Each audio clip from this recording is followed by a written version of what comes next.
Nabi Ibrahim diapresiasi oleh Allah. Innallaha astafa Adama wa Nuhan wa ala Ibrahim. Tapi tidak bisa Nabi Ibrahim itu bekerja sendiri. Maka harus butuh adanya seorang pendamping, seorang pasangan. Pun demikian, kaki tidak akan bisa berjalan kalau kemudian organ tubuhnya tidak terselamatkan. Maka ayah bunda membincangkan menjadi seorang suami dengan seorang istri adalah memahami pada wilayah prinsip masing-masing. Kaki bagi seorang suami, kemudian tulang rusuk itu bagi seorang istri. Tulang rusuk artinya tidak hanya melindungi, tapi bagaimana kemudian peradaban di keluarga itu kemudian tertekniskan. Kenapa? Karena suami memang harus keluar dari rumah. Kalau memang kebanyakan mencari nafkahnya itu di luar rumah. Apakah salah suami itu kalau mencari nafkah di luar rumah? Tidak bisa disalahkan, karena memang harus keluar rumah. Tapi kan ada kewajiban di rumah bagi seorang suami. Memang ada kewajiban mendidik anak, menjaga istri. Tapi suami punya kewajiban yang lain. Lalu bagaimana kemudian menyambungkan hal ini, kewajiban di luar dan kewajiban di dalam? Maka ada muncul kaidah usulul fiqh yang mengatakan la yutrakul wajib illa liwajibin. Sesuatu yang wajib itu boleh ditinggalkan selama melakukan kewajiban yang lain. Saya ulangi lagi, kita boleh meninggalkan sebuah kewajiban selama ada kewajiban yang lain yang dilakukan. Sehingga seorang suami itu boleh kemudian meninggalkan istri dan anaknya, tapi juga ada kewajiban yang lain yang disiapkan oleh suami untuk istri. Dalam artian di sini, istri nggak bisa menyalahkan suami juga yang keluar. Itu kata Dr. Wahbah Zuhaili. Saya suka sekali dengan ucapan Dr. Wahbah Zuhaili ini. Di dalam kitabnya beliau mengatakan asasu fi aqdi zuwaj.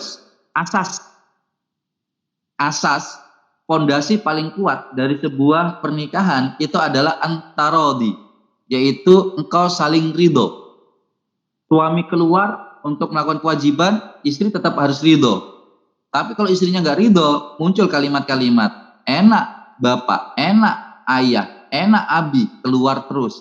Dapat suasana aku di rumah.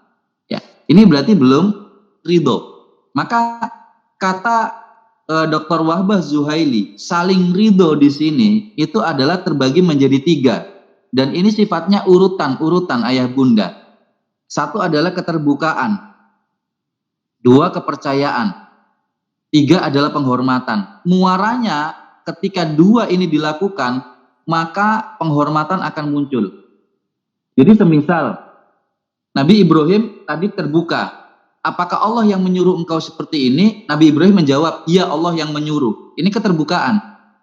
Istri kalau bertanya, ayah mau pergi kemana? Nah, kalau suami tidak menjawab, ini berarti hilangnya keterbukaan. Kalau sudah keterbukaan itu hilang, maka hilang akan kepercayaan, pasti. Dan tentunya berujung hilangnya penghormatan antara suami istri.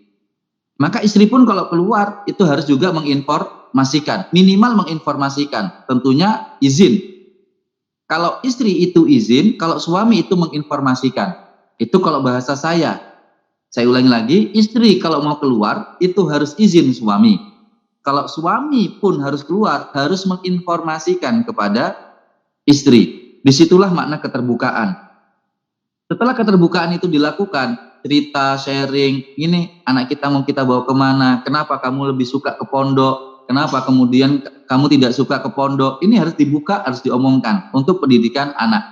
Karena pasti tiap orang tua memiliki misi visi yang terkadang nggak ngeklik, terkadang yang tidak sama. Tentunya karena sudut pandang yang berbeda. Si suami ingin mengajari anaknya sisi keberanian, kemandirian, akhirnya harus dilepas anaknya. Tapi istri yang lebih berbicara dengan perasaan, belum tega dan lain sebagainya, maka berbicaranya jangan dulu dilepas anak itu. Nah, disinilah diobrolkan ayah bunda, keterbukaan.